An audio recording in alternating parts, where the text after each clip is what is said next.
صلوا علیہ وآلہ۔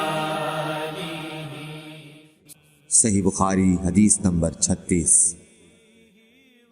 رسول اللہ صلی اللہ علیہ وسلم نے فرمایا، جو شخص اللہ کی راہ میں جہاد کے لیے نکلا، اللہ اس کا ضامن ہو گیا۔ اللہ تعالیٰ فرماتا ہے، اس کو میری ذات پر یقین اور میرے پیغمبروں کی تصدیق نے اس سرفروشی کے لیے گھر سے نکالا ہے۔ میں اس بات کا ضامن ہوں کہ یا تو اس کو واپس کر دوں ثواب اور مال غنیمت کے ساتھ، یا شہید ہونے کے بعد جنت میں داخل کر دوں۔